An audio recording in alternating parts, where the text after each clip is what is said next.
ওঠেন। মাননীয় চেম্বার জজ বক্তব্য শোনার পর আগামী 21শে অক্টোবর রেস্টোরেশনের উপরে শুনানি করবেন। রেস্টোরেশন যদি এলাও হয়, এরপরে জামাত ইসলামের নিবন্ধন মামলার পূর্ণাঙ্গ শুনানি পরবর্তীতে অনুষ্ঠিত হবে। আজকে আমরা এই পর্যন্তই রাখছি।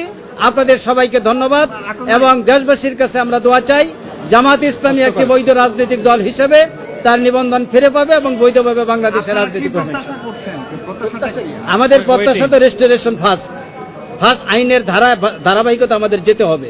প্রথম রেস্টোরেশনটা আমরা আশা করছি এলাও হবে, এরপরে মানে শুনানি হবে মামলা।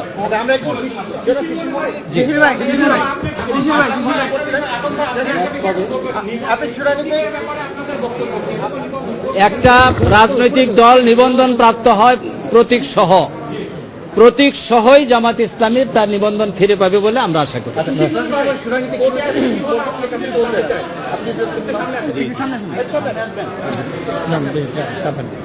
কোর্টে যা হয়েছে যে আজকে মূলত যে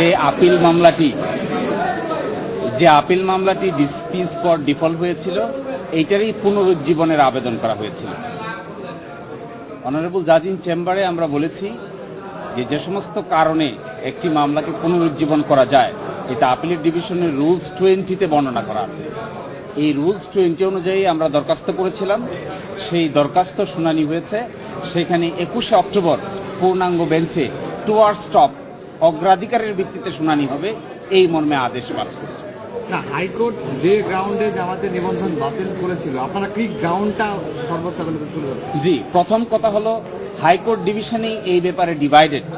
আপনারা জানেন 2 জন বিচারপতি নিবন্ধন বাতিল করে রায় দিয়েছেন, আরেকজন বিচারপতি নিবন্ধনের পক্ষে রায় দিয়েছেন। মূল আর্গুমেন্ট করেছেন, নিবন্ধন বাতিলের পক্ষে যিনি আর্গুমেন্ট করেছেন তিনিই বলেছেন যে ব্যক্তি নিবন্ধনের মামলা এইভাবে বাতিল করার জন্য দায়ের করেছেন তিনি নিজেই পক্ষ দোষে দুষ্ট।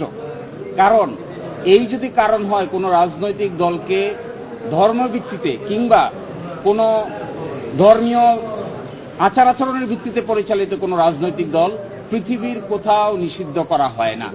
এবং Jamaat is a democratic political party. বাংলাদেশের সকল পার্লামেন্টে জামাতের রিপ্রেজেন্টেশন ছিল।